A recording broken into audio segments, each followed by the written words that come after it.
आइए जानते हैं जो प्रेमानंद जी महाराज के अस्वस्थ होने की खबर है। तो आइए जानते हैं क्या चल रहा है। प्रेमानंद महाराज इन दिनों अस्वस्थ चल रहे हैं, जिसकी वजह से हाल ही के दिनों में रोज़ाना सुबह निकलने वाली उनकी उस पदयात्रा को अनिश्चितकाल के लिए रोक दिया गया है। वैसे इससे पहले भी कई मौक़ों पर उनकी सेहत के कारण ये पदयात्रा उनकी रोक दी गई थी, स्थगित की गई थी। प्रेमानंद महाराज के स्वास्थ्य को लेकर के कई तरह की अब अटकलों का बाजार भी गर्म है। कई तरह की खबरें आती है, अलग अलग तरह की वीडियो लोग बना करके सोशल मीडिया पर शेयर कर रहे हैं। प्रेमानंद महाराज का इलाज करने वाले डॉक्टर्स की ओर से जो आधिकारिक जानकारी मिली है, अब वो हम आपको बताने जा रहे हैं। डॉक्टर्स ने बताया है कि जब भी आश्रम से उन्हें बुलाया जाता था, वो बाकायदा यहाँ पर पहुँचते थे, उनका चेकअप होता था, ज़रूरी ट्रीटमेंट उनका हो जाता था। दरअसल प्रेमानंद महाराज की किडनी फेल है, जिसके चलते उनकी सेहत समय समय पर अक्सर ख़राब भी हो जाती है। किडनी फेल होने का एक बड़ा असर स्वास्थ्य पर पड़ता ही है। किडनी फेल होने की वजह से डायलिसिस करना पड़ता है और कहा जाता है कि प्रेमानंद महाराज का रोज़ डायलिसिस होता है, जिसमें कम से कम 4 घंटे का समय लगता है। और हर दिन देश विदेश से हज़ारों श्रद्धालु प्रेमानंद महाराज के दर्शन के लिए काली कुंज में पहुंचते भी हैं और इस आश्रम में उनके दर्शन वो करना चाहते हैं।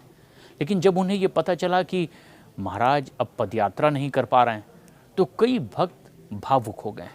इस बीच मथुरा पुलिस ने भी ये साफ किया कि आध्यात्मिक गुरु पूरी तरह से स्वस्थ हैं और उनकी सेहत के बारे में अफवाहें ज़्यादा फैल रही है और इसके खिलाफ सख्त कार्रवाई भी की जाएगी अगर कोई उनके स्वास्थ्य को लेकर के जो सही जानकारी ना हो उसे प्रसारित कर रहा हो। पुलिस ने यह भी चेतावनी दी कि अगर कोई व्यक्ति प्रेमानंद महाराज के स्वास्थ्य को लेकर के किसी तरह की अफवाह फैलाता हुआ पाया गया तो उसके खिलाफ भी कानूनी कार्रवाई की जाएगी। लेकिन आखिर ये डायलिसिस प्रेमानंद महाराज को क्यों करवानी पड़ रही है और जो किडनी के मरीज होते हैं किन किन परेशानियों का उन्हें सामना करना पड़ता है, अगर हम ये जान लें तो समझ पाएंगे कि प्रेमानंद महाराज की स्थिति क्या है। दरअसल जब किसी की किडनी ख़राब हो जाती है तो डायलिसिस की ज़रूरत पड़ती है। डायलिसिस की वजह से कई बार शरीर में कमज़ोरी आ जाती है, यहाँ तक कि नींद पर भी इसका बहुत बुरा असर पड़ता है और ठीक तरीके से नींद तक नहीं आती। कई बार तो मरीज़ डिप्रेशन में चला जाता है, एंजाइटी का शिकार हो जाता है। लेकिन मथुरा केलीकुंज आश्रम से संत प्रेमानंद जी महाराज को लेकर के जो बयान जारी किया गया है, भक्तों की चिंता और श्रद्धा दोनों इससे प्रभावित दिखाई दी। वृंदावन के प्रसिद्ध संत प्रेमानंद महाराज ने अपने स्वास्थ्य कारणों से 2 अक्टूबर से अपनी वो पदयात्रा बंद कर दी है, जो भोर तड़के ही उनकी यमुना किनारे से शुरू होती थी आश्रम तक और रास्ते में हज़ारों लाखों भक्त श्रद्धालु उनकी उस यात्रा में दर्शन के लिए बड़े व्याकुल होते थे। कुछ तो सारी रात जागते उनके इंतज़ार में रहते, लेकिन वो पदयात्रा रोक दी गई। केलीकुंज आश्रम की ओर से जारी आधिकारिक बयान में यह बताया गया कि प्रेमानंद महाराज के स्वास्थ्य को देखते हुए इस पदयात्रा को अनिश्चितकाल के लिए स्थगित किया गया है। महाराज स्वस्थ होंगे तो फिर अपनी दिनचर्या का हिस्सा इस यात्रा को वो बना लेंगे। आश्रम ने भक्तों से ये भी अपील की है कि वो मार्ग में खड़े होकर के दर्शन की फ़िलहाल प्रतीक्षा ना करें, क्योंकि प्रेमानंद महाराज फ़िलहाल आराम कर रहे हैं डॉक्टर्स की सलाह पर। केवल एकांत में सीमित अनुयायियों से ही उनकी मुलाकात हो पाती है। इस बीच उनका इलाज कर रहे डॉक्टर का भी बयान सामने आया।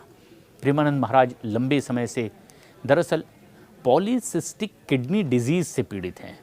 उनके इलाज से जुड़े ही वरिष्ठ डॉक्टर आशीष शर्मा ने भी इसकी जानकारी दी कि पिछले कुछ हफ्तों में उनकी तबीयत पहले से बेहतर दिखाई दे रही है और उन्होंने ये भी कहा कि पहले सप्ताह में 7 दिन डायलिसिस की जा रही थी, जिसे अब घटा करके 5 दिन कर दी गई है। मतलब ये एक अच्छी राहत की खबर प्रेमानंद महाराज के स्वास्थ्य से जुड़ी कि अब रोज़ाना डायलिसिस की ज़रूरत नहीं पड़ रही है, अब हफ्ते में 5 दिन ही डायलिसिस किया जा रहा है। लंबे समय से पॉलीसिस्टिक किडनी डिजीज़ से वो पीड़ित हैं।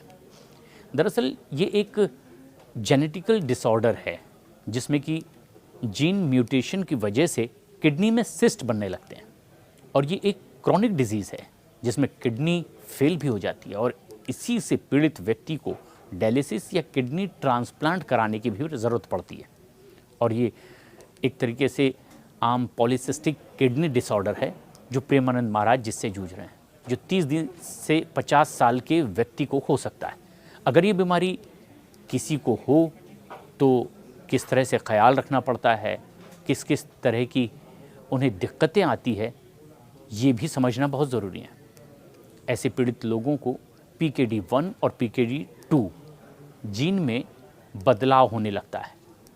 इनमें से एक autosomal recessive polycystic kidney disease है जो कि प्रेमानंद महाराज से जुड़ी है और ये एक दुर्लभ रूप से होने वाली भी मानी जाती है।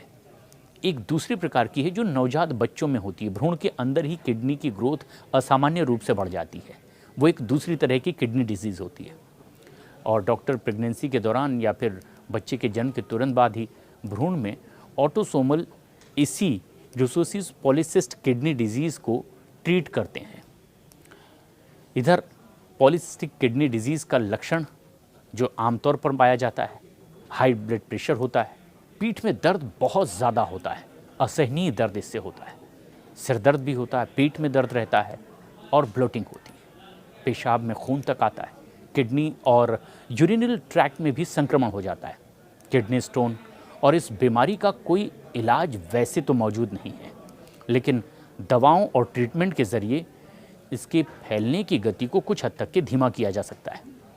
बीमारी को नियंत्रित रखने के लिए डाइट पर ख़ास ध्यान देना होता है, एक्सरसाइज ज़रूरी होती है और कुछ और चीज़ों की मदद भी डॉक्टर लेते हैं इस डिज़ीज़ के ट्रीटमेंट के लिए, ताकि ब्लड प्रेशर नियंत्रित रहे और ब्लड प्रेशर को नियंत्रित करके स्ट्रोक या फिर दिल का दौरा पड़ने से रोकना होता है और ये इस बीमारी से जुड़े लोगों के लिए सबसे बड़ा खतरा होता है। अगर किडनी फेल हो गई तो फिर डायलिसिस या किडनी ट्रांसप्लांट कराने की इस ट्रीटमेंट के बाद ज़रूरत पड़ सकती है।